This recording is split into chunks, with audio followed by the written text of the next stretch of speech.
وہ فرماتے ہیں، یہ بھی حجج الکرامہ کا حوالہ ہے، وہ فرماتے ہیں کہ بعض مشائخ اور اہل علم کے نزدیک امام مہدی کا ظہور 1200 سال ہجری کے بعد ہوگا، لیکن 1300 سال سے تجاوز نہیں کرے گا۔ پھر لکھتے ہیں کہ اب مدت 10 ماہ کی ختم 13ویں صدی کو باقی ہے، پھر 1301 ہجری اور 1884 عیسوی سے 14ویں صدی شروع ہو گئی، اور نزول عیسیٰ اور ظہور مہدی اور خروج دجال اول صدی میں ہوگا۔ آپ پھر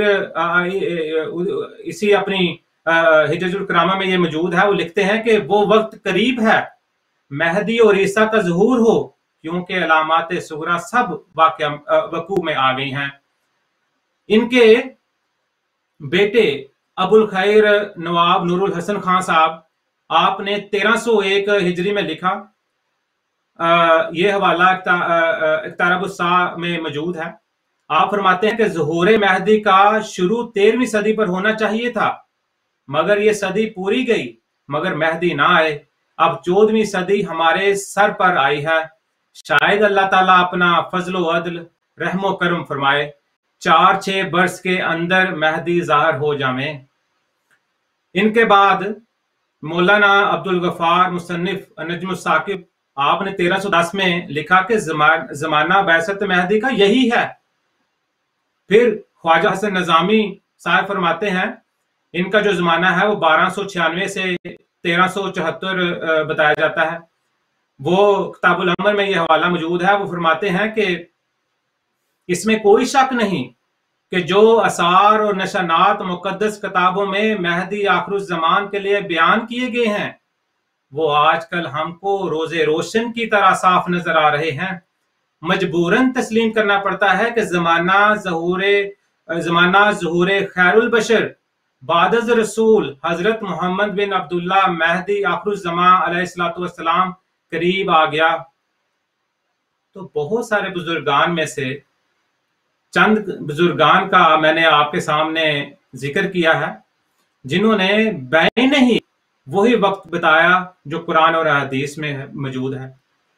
تو انتظار کی ان گھڑیوں میں جب کہ امام مہدی علیہ السلام کے ظہور کی تمام نشانیاں پوری ہو چکی تھیں، حضرت مرزا غلام احمد قادیانی بانی جماعت احمدیہ علیہ السلام نے یہ دعویٰ فرمایا کہ میں وہی مسیح موعود ہوں جس کے ظہور کی پیشگوئیاں قرآن کریم اور حدیث میں موجود ہیں، اور بزرگان امت جس کا بڑی شدت کے ساتھ انتظار کر رہے تھے۔ اور اللہ تعالیٰ نے آپ کی سچائی کے لیے عظیم الشان نشانات جو ہیں وہ ظاہر فرمائے۔ ان میں ایک بہت عالی شان نشان جو ہے وہ چاند اور سورج گرہن کا بھی ہے، جسے حضرت صلی اللہ علیہ وآلہ وسلم نے سچے مہدی کی نشانی قرار دیا ہے۔ حضرت مسیح موعود علیہ السلام فرماتے ہیں، ان 1300 برسوں میں بتھیرے لوگوں نے مہدی ہونے کا دعویٰ کیا، مگر کسی کے لیے یہ آسمانی نشان ظاہر نہ ہوا۔ آپ چاند اور سورج گرہن کی بات کر رہے ہیں۔ فرماتے ہیں، مجھے اس خدا کی قسم ہے جس کے ہاتھ میں میری جان ہے کہ اس نے میری تصدیق کے لیے آسمان پر یہ نشان ظاہر کیا۔ میں خانہ کعبہ میں کھڑا ہو کر حلفاً کہہ سکتا ہوں کہ اس نشان سے صدی کی تعین ہو گئی، کیونکہ جب کہ یہ نشان 14ویں صدی میں ایک شخص کی تصدیق کے لیے ظہور میں آیا تو متعین ہو گیا کہ حضرت صلی اللہ علیہ وآلہ وسلم نے مہدی کے ظہور کے لیے 14ویں صدی ہی قرار دی تھی۔ یہ حوالہ تحفہ گولوڑیا جو روحانی خزائن کی جلد 17 میں موجود ہے، اس میں یہ حوالہ موجود ہے۔ آپ اپنے کچھ اشعار میں فرماتے ہیں، آپ نے فرمایا، کیوں عجب کرتے ہو گر میں آ گیا ہو کر مسیح، خود مسیحائی قدم برتی ہے یہ باد بہار۔ یاد وہ دن جب کہ کہتے تھے یہ سب ارکان دین، مہدی موعود حق اب جلد ہوگا آشکار۔ کون تھا جس کی تمنا یہ نہ تھی ایک جوش سے، کون تھا جس کو نہ تھا اس آنے والے سے پیار۔ پھر وہ دن جب آ گئے اور 14ویں آئی صدی، سب سے اول ہو گئے منکر یہی دین کے منار۔ تو بات یہ ہے کہ سارا عالم اسلام 14ویں صدی میں امام مہدی کا شدت سے منتظر تھے، اور بعض علماء کہا کرتے تھے کہ 14ویں صدی ختم نہ ہوگی جب تک امام مہدی کا ظہور نہ ہو۔ اگرچہ جب 14ویں صدی آئی اور امام مہدی کے ظہور کا عقیدہ جو مسلمانوں میں درست تھا، اور یقیناً درست تھا، تو معلوم ہوا کہ آنے والا تو 14ویں صدی میں آ چکا، لیکن ان نام نہاد علماء نے اخفاء حق میں مہارت رکھتے ہوئے، یہود کے نقش قدم پر چلتے ہوئے مسلمانوں کو سچے مہدی کی شناخت سے محروم رکھا۔ اللہ تعالیٰ ان لوگوں کو وقت کے امام کو پہچاننے اور اس کو ماننے کی توفیق عطا فرمائے۔ آمین۔ جزاک اللہ۔ جزاک اللہ مربی صاحب، آپ نے بڑی تفصیل کے ساتھ اور مختلف حوالوں سے سوال کا جواب عنایت کر دیا ہے۔ اگلے سوال کے لیے میں چلوں گا مکرم مربی مطیع اللہ جویا صاحب کے پاس۔ السلام علیکم ورحمۃ اللہ وبرکاتہ۔ وعلیکم السلام ورحمۃ اللہ وبرکاتہ۔ مربی صاحب، جیسا کہ ہم بات کر رہے ہیں کہ مسیح علیہ السلام کی زندگی کے بارے میں بات کر رہے ہیں، تو اس میں ایک جو کہ اب کہتے تو ہیں غیر اعتماد کے ایک نیا اعتراض ہے، لیکن یہ تو مسیح موعود علیہ الصلوۃ والسلام کے وقت میں بھی یہ سوال کیا گیا۔ تو وہ سوال یہ ہے کہ حضرت اقدس مسیح موعود علیہ الصلوۃ والسلام نے اپنا دعویٰ کر لیا، تو اس کے بعد تو ٹھیک ہے کہ وہ حج پر نہ جا سکے، لیکن اپنے دعویٰ سے پہلے حضرت مسیح موعود علیہ الصلوۃ والسلام نے حج کیوں نہیں کیا؟ جزاک اللہ شیراز صاحب، یہ سوال بہت اہم ہے، اور اس سے پہلے کہ ہم اس سوال کے ڈائریکٹلی جواب میں جائیں، یہ عرض کرنا چاہتا ہوں کہ بعض خدا تعالیٰ کے احکام ایسے ہیں جن کے متعلق خدا تعالیٰ نے خود ان کی شرائط مقرر فرما دی ہیں۔ چنانچہ ہم دیکھتے ہیں کہ رمضان کے صیام جو کہ فرض ہیں، لیکن اس کے متعلق خدا تعالیٰ نے خود ہی فرما دیا کہ اگر کوئی بیمار ہو یا کوئی سفر پر ہو تو اس کے لیے وہ فرض نہیں قرار دیتے۔ اسی طرح زکوٰۃ کو آپ دیکھ لیں، 1 سال کا جو راس المال ہے اس کے اوپر زکوٰۃ خدا تعالیٰ نے فرض قرار فرمائی ہوئی ہے، اور اس وجہ سے بعض ناعلم لوگ نعوذ باللہ رسول کریم صلی اللہ علیہ وسلم پر بھی یہ اعتراض کر دیتے ہیں کہ حضور صلی اللہ علیہ وسلم نے زکوٰۃ نہیں دی، نعوذ باللہ، حالانکہ یہ تو بڑا واضح اور بڑی کھلی ہوئی بات ہے کہ رسول کریم صلی اللہ علیہ وسلم نے کبھی مال اپنے لیے جمع ہی نہیں فرمایا، تو اس کے اوپر زکوٰۃ بنتی ہی نہیں تھی۔ چنانچہ ہم دیکھتے ہیں کہ حج کے متعلق بھی خدا تعالیٰ نے خود بعض شرائط مقرر فرما دی ہیں، اور اب جب ہم وہ دیکھیں گے تو یہ سارا معاملہ بالکل واضح ہو جائے گا۔ تو اس کے متعلق جو خدا تعالیٰ فرماتا ہے سورہ آل عمران آیت 98 میں کہ من استطاع الیہ، کہ حج اس شخص پر فرض ہے جو کہ حج کرنے کی استطاعت رکھتا ہو۔ اب آگے چل کر اس آیت کی تشریح میں مختلف مفسرین نے اس کی شرائط کو مزید واضح فرمایا ہے، تو اس میں ہم دیکھتے ہیں، اور اس کے اوپر تمام علماء کرام جو اسلام کے ہیں ان کا اس کے اوپر اتفاق ہے کہ حج فرض ہونے کے لیے رستے کا امن ہونا ضروری ہے، کہ اس وقت کوئی حالت جنگ نہ ہو، انسان کی زندگی کو کوئی خطرہ نہ ہو۔ اسی طرح ہم دیکھتے ہیں کہ صحت انسان کی صحیح ہو، یہ بھی ایک شرط ہمیں بہت واضح طور پر نظر آتی ہے علماء کے جو شرائط انہوں نے واضح کی ہوئی ہیں اس کے اوپر۔ اور اس کے علاوہ یہ ہے کہ بوڑھے والدین وہ نہ ہوں جن کی خدمت جو ہے وہ کسی شخص پر فرض ہو، یا چھوٹی اولاد نہ ہو جس کی تربیت یا اس کے نان و نفقہ کی ذمہ داری اس شخص پر ہو۔ تو یہ ساری چیزیں آپ کو تفسیر کبیر امام رازی رحمہ اللہ علیہ کی اوپر آپ کو مل جائیں گی اس کتاب میں۔ تو اس میں حضرت مسیح سامنے ہم دیکھتے ہیں حضرت مسیح سامنے یہ تینوں شرائط جو ہیں یہ نہیں پائی جاتی تھیں۔ آپ کی صحت ہم دیکھیں تو یہ آپ سر درد مسلسل رہتا، ذیابیطس جس کو ڈائبٹیز کہتے ہیں، یہ مرض آپ کو ملحق تھی۔ اس کے علاوہ آپ دیکھیں ہم آپ کے والدین جو ہیں وہ آپ کی 60 سال کی عمر تک وہ آپ کے والدین والد صاحب حیات رہے اور آپ ان کی خدمت میں لگے رہے۔ پھر خدا تعالیٰ نے آپ کو بچوں سے نوازا، ان کی تربیت اور ان کے نان و نفقہ کی ذمہ داری ظاہری بات ہے آپ پر تھی۔ تو ان تمام چیزوں کو اگر آپ دیکھیں تو یہ بہت واضح ہو جاتا ہے کہ ایسی شرط مسیح موعود علیہ الصلوۃ والسلام پر نہیں تھی جس کے اوپر کہ آپ کے اوپر ہوتا تھا۔ اس کے علاوہ یہ بھی خاکسار عرض کرنا چاہتا ہے کہ آپ اپنی عمر کی کم سنی سے ہی خدمت اسلام میں مشغول ہو گئے تھے۔ 14 برس کی عمر میں آپ نے اسلام کے حق میں مقالہ جات اور مضامین لکھنا شروع فرما دیے، اور ہم یہ دیکھتے ہیں کہ اسلام اس دور میں، اور یہ ہم 20ویں صدی کی 19ویں صدی کی بات کر رہے ہیں، اس وقت اسلام اندرونی اور بیرونی دونوں حملوں سے لاچار تھا۔ باہر سے تو عیسائی ایک طرف دعویٰ کر رہے تھے کہ چند سال کی بات ہے کہ جب ہم تمام ہندوستان کو اور بر صغیر کو ہم فتح کر لیں گے، عیسائی بنا دیں گے، اور دوسری طرف ہم دیکھتے ہیں کہ جو اندرونی علماء تھے وہ مختلف بدعات میں پڑے ہوئے تھے اور اس طرح دیمک کی طرح اسلام کو وہ کھا رہے تھے۔ تو اس صورتحال میں جو آپ نے اسلام کی خدمت کی وہ کسی سے پوشیدہ نہیں، آپ کی کتب موجود ہیں، آپ کے مضامین موجود ہیں، اور ایسی صورتحال میں اسلام کا دفاع ضروری تھا اور اسلام کی خدمت ضروری تھی یا حج؟ اس کے متعلق میں ایک عرض کروں، یہ تذکرۃ الاولیاء میں حضرت ابو حازم مکی رحمہ اللہ کے ذکر کے حوالے سے ایک روایت ہے کہ ایک بزرگ فرماتے ہیں کہ میں نے ارادہ حج کیا، اور جب میں بغداد پہنچا تو حضرت ابو حازم مکی رحمہ اللہ کے پاس گیا، میں نے ان کو سوتے ہوئے پایا، تو وہ بزرگ کہتے ہیں کہ میں نے تھوڑی دیر انتظار کیا، جب آپ بیدار ہوئے تو فرمانے لگے کہ میں نے اسی وقت رسول کریم صلی اللہ علیہ وسلم کو خواب میں دیکھا ہے، اور آپ صلی اللہ علیہ وسلم نے مجھے تمہارے لیے ایک پیغام دیا ہے، اور فرمایا کہ میں تم سے کہہ دوں، یعنی کہ رسول کریم صلی اللہ علیہ وسلم کا پیغام تمہیں سنا دوں کہ تم جاؤ اور اپنی ماں کے جو حقوق ہیں ان کی نگہداشت کرو، کیونکہ وہ تمہارے لیے حج سے زیادہ بہتر ہے۔ اور اس پر وہ بزرگ فرماتے ہیں کہ میں فوراً ہی واپس لوٹ گیا۔ تو اب بھلا ایک ماں کی خدمت تو حج سے بہتر ہے، لیکن اگر آپ اسلام جس پر ہزاروں مائیں قربان کی جا سکتی ہیں اس کی خدمت حج سے کیوں کر بہتر نہیں ہو سکتی؟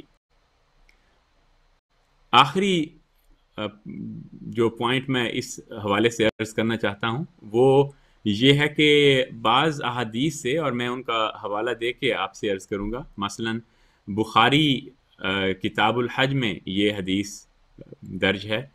اور اس سے پتہ چلتا ہے کہ حضور صلی اللہ علیہ وسلم نے اپنے بعض صحابہ کو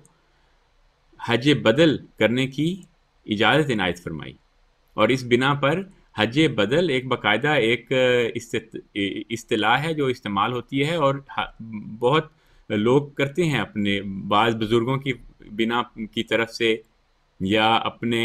کسی اور شخص کی بنا کی طرف سے کرتے ہیں۔ اب مثلا یہ ایک ہیں خصم قبیلے کی ایک عورت، یہ حدیث بخاری شریف کی میں عرض کر رہا ہوں، حج الحج باب جو ہے اس میں سے،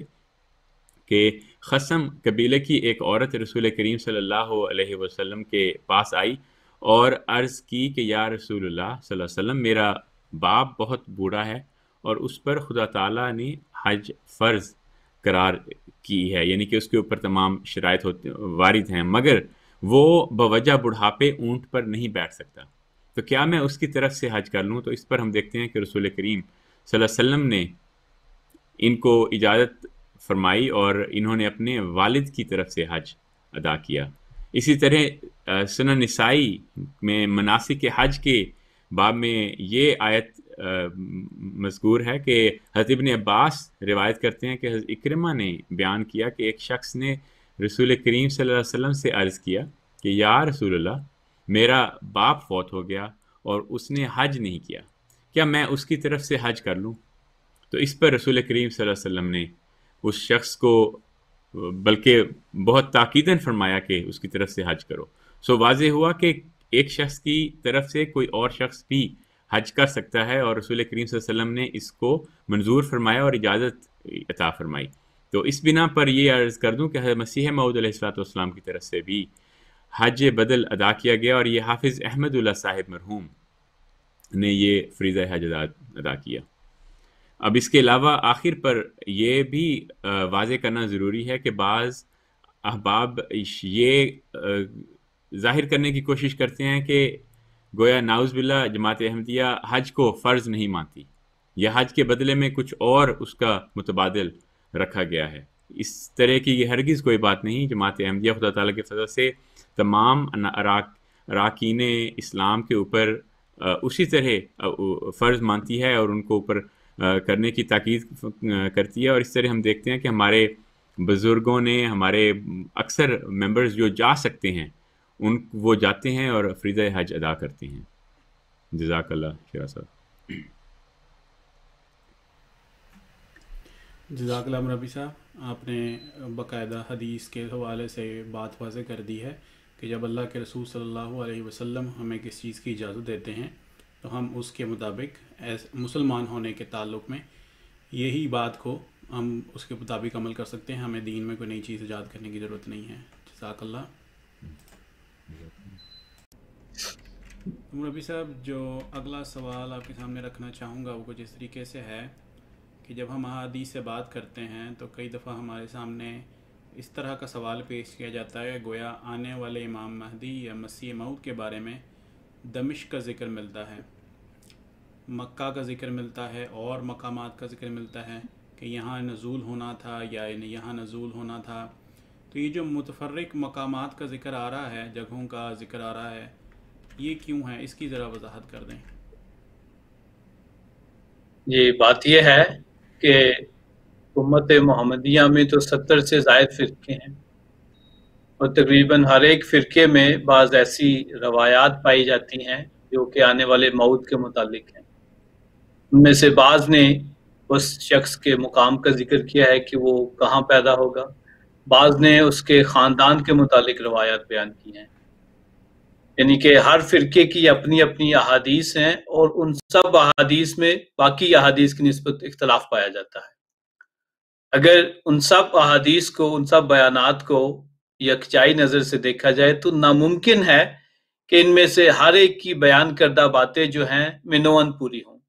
مثلا شیعہ حضرات یہ کہتے ہیں کہ وہ امام مہدی جو ہے وہ غار میں چھپا ہے، وہ غار سے نکلے گا۔ بعض احادیث میں یہ آتا ہے کہ وہ آنے والا موعود جو ہے وہ مکہ سے ظاہر ہوگا، بعض میں یہ ذکر آیا ہے کہ وہ مدینہ سے ظاہر ہوگا، بعض جگہ یہ ذکر آیا ہے کہ وہ بلاد عرب جو کہ کوئی بھی ملک ہو سکتا ہے وہاں سے آئے گا، بعض کہتے ہیں کہ خراسان سے آئے گا، بعض جگہ آیا کہ قحطان سے نکلے گا، بعض جگہ آیا کہ وہ قدا کے قریب ہوگا، بعض جگہ آیا کہ وہ ماوراء النہر سے ہوگا۔ تو اس طرح یہ تو جگہ تھی نا، بعض اوقات خاندانوں میں بھی اختلاف ہے کہ کس خاندان سے آئے گا۔ مثلا ایک حدیث میں آتا ہے کہ وہ حضرت مہدی جو ہے حضرت فاطمہ کی نسل سے ہوگا، بعض جگہ یہ ہے کہ وہ حضرت عباس رضی اللہ عنہ کی نسل سے ہوگا۔ غرض مختلف تفصیلات ہیں، اور سمجھ نہیں آتی کہ بندہ کس کو قبول کرے اور کس کو رد کرے۔ گویا کہ وہ جیسے شاعر کہتا ہے نا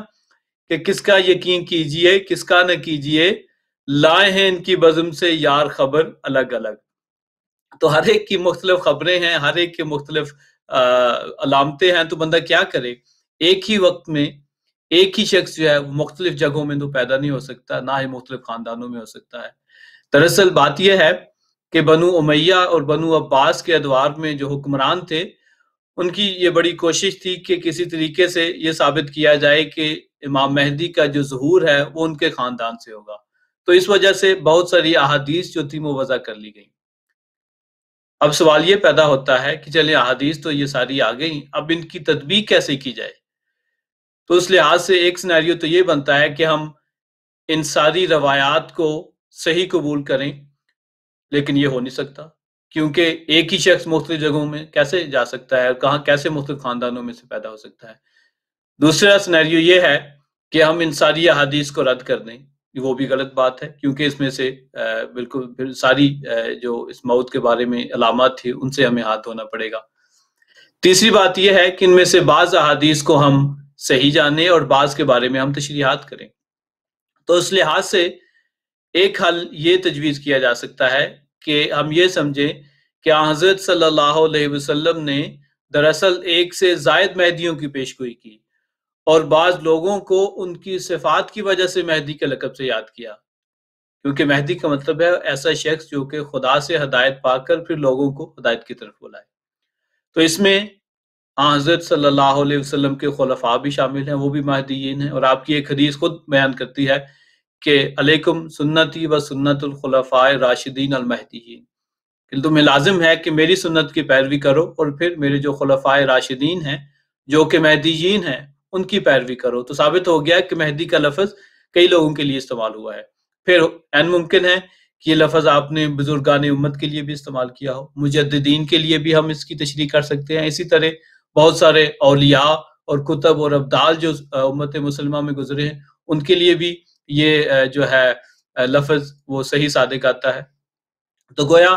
مسلمانوں نے وہ ساری علامات جو عام مہدیوں کے متعلق تھی ان کو وہ خاص الخاص مہدی کے متعلق سمجھ لیا، اور اس کی وجہ سے بہت ساری روایات میں بظاہر اختلاف آتا ہے۔ اب سوال یہ ہے کہ چلیں اختلاف تو ہو گیا،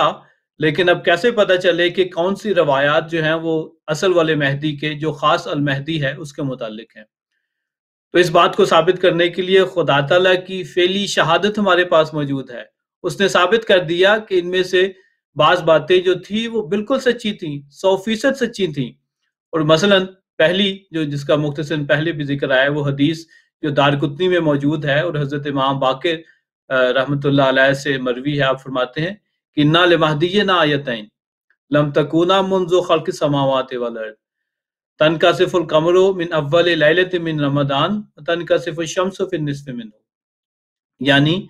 کہ ہمارے مہدی کے لیے اللہ تعالیٰ دو خاص قسم کے نشانات ظاہر کرے گا،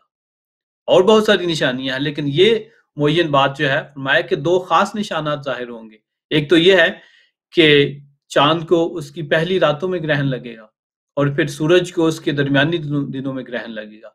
اب جب حضرت مرزا غلام احمد قادیانی علیہ السلام نے مہدی اور مسیح موعود ہونے کا دعویٰ کیا تو لوگ انتظار کر رہے تھے کہ وہ نشان جو ہے وہ کب ظاہر ہوگا، کیونکہ یہ باقی جو علامات ہیں ان کی نسبت ایک بڑی ہی معروف بات تھی، جیسے ہم نے شروع میں ذکر کیا کہ 14ویں صدی کا سب انتظار کر رہے تھے، اسی طرح بہت سارے لوگ اس نشان کا بھی انتظار کر رہے تھے کہ کب یہ ظاہر ہوتا ہے۔ تو پھر آپ کے دعوے کو ابھی تقریباً 5 سال کا عرصہ گزرا تھا کہ اللہ تعالیٰ نے یہ نشان آپ کی صداقت میں دکھا دیا۔ چنانچہ 1894 میں جو مشرقی ممالک تھے بشمول ہندوستان وغیرہ، وہاں یہ نشان دکھایا گیا رمضان کے مہینے میں۔ پھر اگلے سال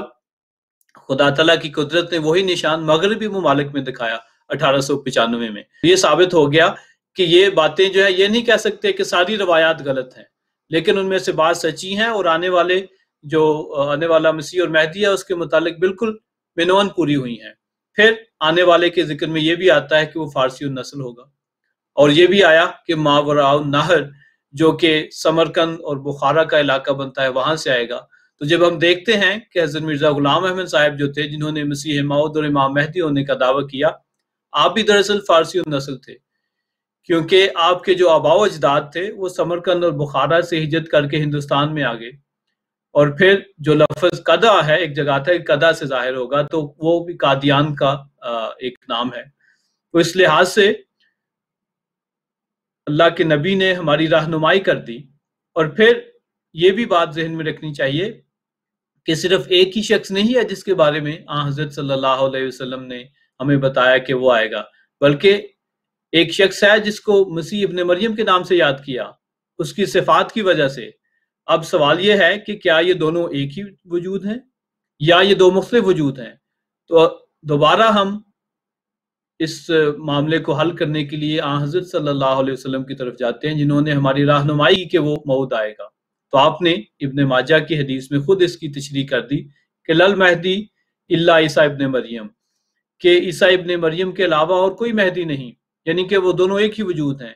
ایک اس کی وجہ یہ بھی ہے کہ امام بخاری نے اور امام مسلم نے اپنی جو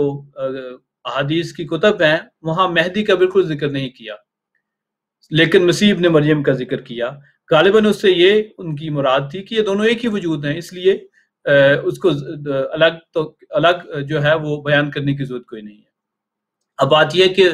جو دو مسیح ابن مریم ہے، کیا اس کی بھی بعض حضرت صلی اللہ علیہ وسلم نے نشانیاں بیان فرمائی ہیں؟ بالکل فرمائی ہیں۔ فرمایا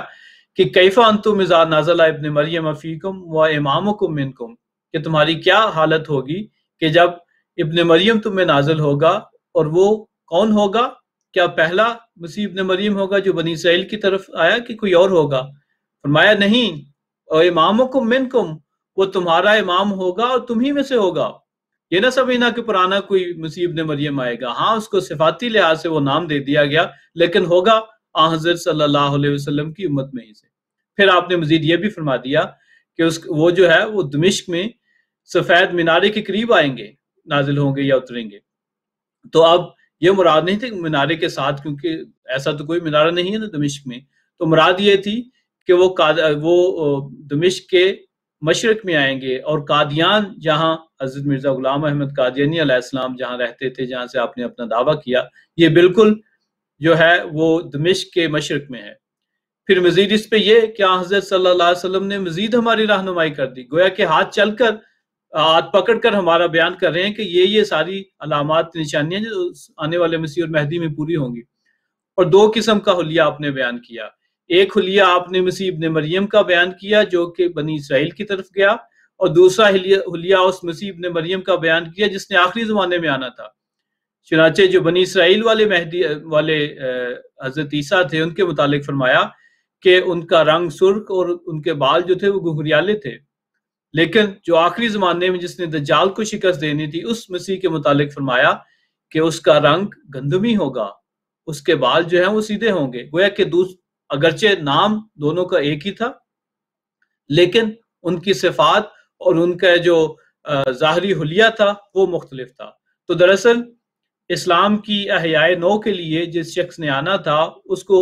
اللہ تعالیٰ کے نبی نے مسیح اور مہدی کے لقب سے نوازا، اور ایک جگہ مسلم کی حدیث میں اسے نبی کے نام سے بھی موسوم کیا۔ اب عجیب بات یہ ہے کہ مسلمان حضرت صلی اللہ علیہ وسلم کے متعلق تو جو بائبل میں پیشگوئیاں آتی ہیں ان کی تعویل کرتے ہیں، کہتے ہیں کہ نہیں جی ظاہری نہیں ہے بلکہ اس کی تعویل کی ضرورت ہے، لیکن جب مسیح موعود اور امام مہدی کا ذکر آتا ہے تو پھر وہ چاہتے ہیں کہ ساری علامات ظاہری طور پر پوری ہوں۔ مثلا جب ہم استثناء کی وہ مشہور پیشگوئی پڑھتے ہیں جس میں حضرت موسیٰ علیہ السلام حضرت صلی اللہ علیہ وسلم کی بعثت کا ذکر کرتے ہیں، وہ اس کا حوالہ جو ہے وہ 18واں باب اور 18ویں آیت ہے۔ حضرت موسیٰ کہتے ہیں کہ اللہ تعالیٰ نے انہیں خبر دی ہے کہ میں تمہاری طرح کا ایک نبی جو ہے وہ تمہارے بھائیوں میں مبعوث کروں گا۔ اب حضرت موسیٰ کے بھائی کون تھے؟ حضرت ہارون علیہ السلام تھے، یا زیادہ سے زیادہ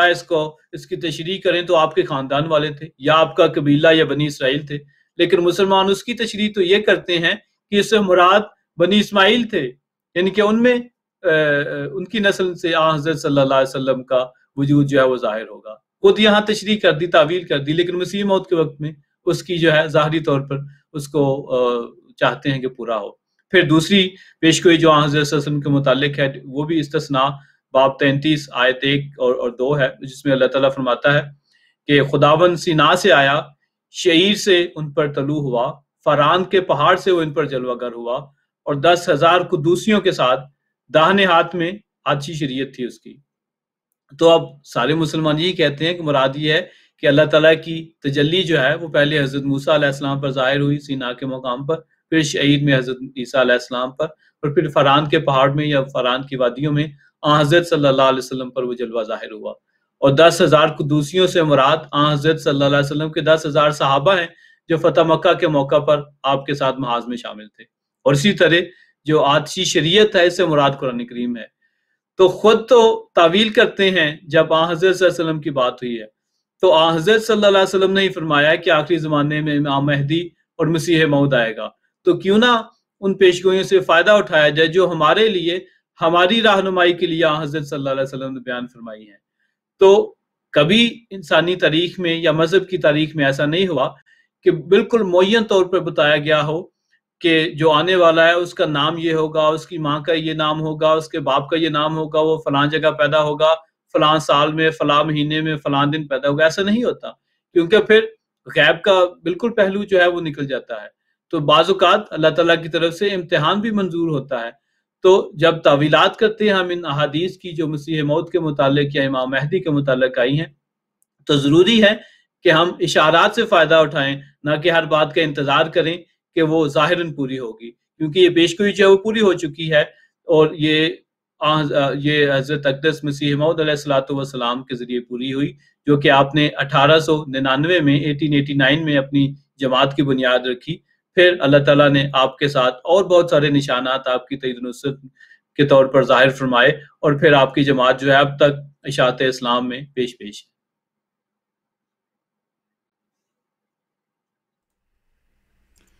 جزاک اللہ مربی صاحب، آپ نے بڑی تفصیل کے ساتھ اس سوال کا جواب دے دیا ہے، اور امید ہے کہ میرے بھائی کو جس نے یہ سوال کیا اس کو جواب مل گیا ہوگا۔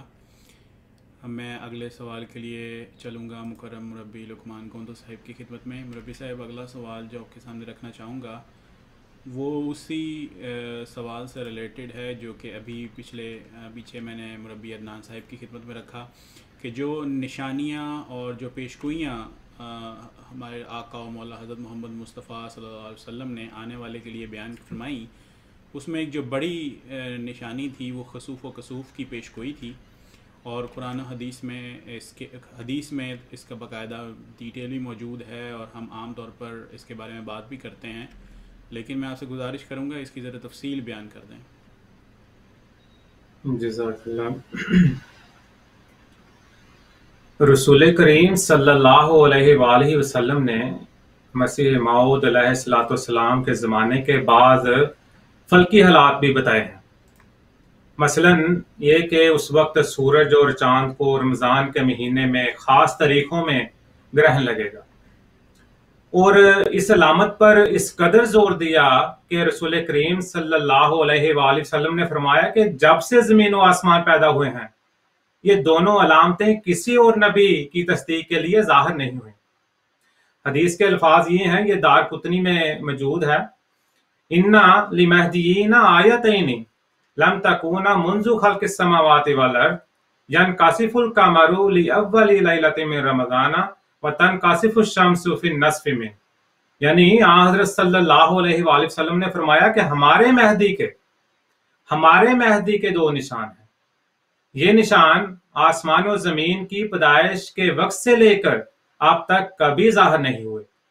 ایک تو یہ کہ قمر یعنی چاند کو رمضان میں پہلی رات میں گرہن لگے گا، اور دوسرا یہ کہ سورج کو اسی رمضان کی درمیانی تاریخ میں گرہن لگے گا۔ یہ نشان اپنے اندر کئی خصوصیات رکھتا ہے۔ ایک تو یہ کہ اس میں بیان کیا گیا ہے کہ سوائے مہدی کے کسی مدعی کے لیے یہ نشان کبھی ظاہر نہیں ہوا۔ دوسرا یہ کہ اس نشان پر کتب اہل سنہ و شیعہ متفق ہیں، کیونکہ دونوں کی کتب حدیث میں اس کا ذکر موجود ہے۔ تیسری خصوصیت اس نشان میں یہ ہے کہ جو علامتیں اس میں بتائی گئی ہیں پہلی کتب میں بھی انہی علامتوں کے ساتھ مسیح کی آمد ثانی کی خبر دی گئی تھی۔ چنانچہ ہم انجیل میں دیکھتے ہیں کہ مسیح نے اپنی آمد کی نشانیوں میں سے ایک علامت یہ بھی بتائی، یہ متی باب 24 آیت 30 میں موجود ہے۔ آپ فرماتے ہیں کہ سورج تاریک ہو جائے گا اور چاند اپنی روشنی نہ دے گا، یعنی مطلب یہ کہ سورج اور چاند کو اس کے زمانے میں گرہن لگے گا۔ ہمیں قرآن پاک سے بھی اس پیشگوئی کا ذکر ملتا ہے۔ قرآن پاک میں قرب قیامت کے جو علامات بیان ہوئی ہیں ان علامات میں سے ایک جو علامت ہے سورج اور چاند گرہن کی بھی بیان ہوئی ہے۔ سورۃ قیامت میں اللہ تعالیٰ فرماتا ہے، اعوذ باللہ من الشیطان الرجیم، یسألوا ایان یوم القیامہ فاذا برق البصر وخسف القمر وجمع الشمس والقمر، یعنی کہ منکر جو ہیں وہ پوچھتے ہیں کہ قیامت کا دن کب ہے، ہمیں اس کی علامتیں ہم ان کو اس کی علامتیں بتاتے ہیں۔ اللہ تعالیٰ فرماتا ہے وہ تب ہوگی جب آنکھیں متحیر رہ جائیں گی، یعنی ایسے حادثات ہوں گے کہ انسان کو حیرت میں ڈال دیا جائے گا، اور چاند کو گرہن لگے گا، اور پھر سورج اور چاند جمع کر دیے جائیں گے، یعنی اسی ماہ میں چاند گرہن کے بعد سورج گرہن بھی ہوگا۔ چونکہ مسیح کی آمد بھی قیامت کے قریب زمانے میں بتائی گئی ہے، اس لیے قرآن کریم سے بھی اس حدیث کے مضمون کی تائید ہوتی ہے۔ چنانچہ عین 14ویں صدی کے سر پر چاند گرہن کے لیے مقررہ تاریخوں یعنی 13، 14 اور 15 میں سے پہلی رات یعنی 13 رمضان کو 1311 ہجری بمطابق 23 مارچ 1894 عیسوی کو چاند گرہن ہوا، اور سورج گرہن کے لیے مقررہ تاریخیں جو ہیں وہ 27، 28 اور 29 میں سے درمیانی تاریخ یعنی 28 رمضان بمطابق 6 اپریل 1894 عیسوی کو سورج گرہن ہوا۔ اور حضرت مسیح موعود علیہ الصلوۃ والسلام نے بڑی شان و تحدی کے ساتھ اپنی سچائی میں اس نشان کو پیش کیا۔ یہ قابل غور بات ہے، پلیز اس پہ دیکھیں کہ جب بھی کوئی اللہ تعالیٰ نشان ظاہر کرتا ہے اور مدعی موجود ہوتا ہے، اس کو وہ جب نشان جو ہے وہ کہتا ہے کہ یہ نشان میرے لیے پیش کیا ہے، اللہ تعالیٰ نے میری سچائی کے لیے پیش کیا ہے۔ بات یہ ہے کہ جب سورج اور چاند گرہن کی پیش گوئی ان لوگوں کے سامنے ہم رکھتے ہیں تو اس پر بعض اعتراضات بھی کرتے ہیں، تو ان اعتراضات کا میں جواب حضرت مسیح موعود علیہ الصلوۃ والسلام کے اپنے الفاظ میں آپ کے سامنے پیش کرتا ہوں، اور ان اعتراضات کا جواب جو ہے حضور علیہ الصلوۃ والسلام نے اپنی کتاب حقیقت الوحی میں دیا ہے۔ اعتراض یہ کرتے ہیں جی کہ حدیث کے لفظ یہ ہیں کہ چاند گرہن پہلی رات میں ہوگا اور سورج گرہن بیچ کے دن میں، مگر ایسا نہیں ہوا۔ یعنی کہتے ہیں کہ چاند گرہن شب ہلال کو ہونا چاہیے تھا جو قمری مہینے کی پہلی رات ہے، اور سورج گرہن قمری مہینے کی 15ویں دن کو ہونا چاہیے تھا جو مہینے کا 20واں دن ہے۔ حضرت مسیح موعود علیہ الصلوۃ والسلام فرماتے ہیں بڑا افسوس ہے، فرمایا بڑا افسوس ہے کہ ہمارے مخالف سراسر تعصب سے یہ اعتراض کرتے ہیں۔ اول یہ کہ حدیث کے لفظ یہ ہیں کہ چاند گرہن پہلی رات میں ہوگا اور سورج گرہن بیچ کے دن میں، مگر ایسا نہیں ہوا۔ ان کے زعم کے موافق چاند گرہن شب ہلال کو ہونا چاہیے تھا جو قمری مہینے کی پہلی رات ہے، اور سورج گرہن قمری مہینے کے 15ویں دن کو ہونا چاہیے تھا جو مہینے کا 20واں دن ہے۔ حضور فرماتے ہیں مگر اس خیال میں سراسر ان لوگوں کی ناسمجھی ہے، کیونکہ جب سے دنیا پیدا ہوئی ہے چاند گرہن کے لیے 3 راتیں خدا تعالیٰ کے قانون قدرت میں مقرر ہیں، یعنی 13ویں، 14ویں، 15ویں، اور چاند گرہن کی پہلی رات جو خدا کے قانون قدرت کے مطابق ہے وہ قمری مہینے کی 13ویں رات ہے، اور سورج کے گرہن کے لیے 3 دن خدا کے قانون قدرت میں مقرر ہیں، یعنی قمری مہینے کا 27واں، 28واں اور 29واں دن،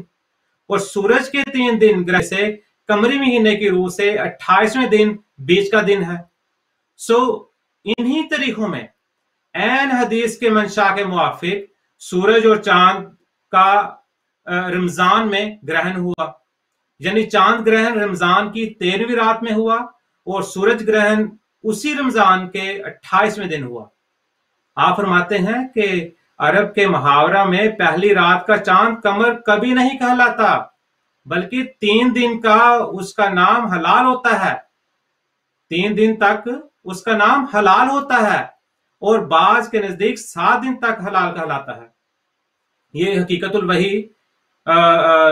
کتاب میں یہ حضرت مسیح موعود علیہ السلام نے اس کی تفصیل بیان فرمائی ہے، جو کہ روحانی خزائن کی جلد 22 ہے، اور یہ صفحہ 203 پہ موجود ہے۔ بات یہ ہے کہ جب ان کو بتایا جاتا ہے یہ بات کہ آپ کو تو پتہ ہی نہیں ہے کہ قانون قدرت کیا ہے کہ چاند گرہن اور سورج گرہن ہوتا کب ہے، جب ان کو یہ بات سمجھائی جاتی ہے، جب ان کو یہ بات سمجھ لگتی ہے، جو سعید روحیں ہوتی ہیں وہ تو اس پر ایمان لے آتی ہیں اور حضرت مسیح موعود علیہ السلام کو مان لیتے ہیں۔ لیکن جو ڈیٹ ہوتے ہیں وہ اپنی ڈٹائی پہ اٹے رہتے ہیں، وہ کہتے ہیں کہ اگر ہم قبول کر لیں کہ چاند کی پہلی رات سے مراد 13ویں رات ہے اور سورج کے بیچ کے دن سے مراد 28واں دن ہے، تو اس میں خارق عادت کون سا امر ہے؟ کیا رمضان کے مہینے میں کبھی چاند گرہن اور سورج گرہن نہیں ہوا؟ پھر اگلے اعتراض کی طرف چلے پڑتے ہیں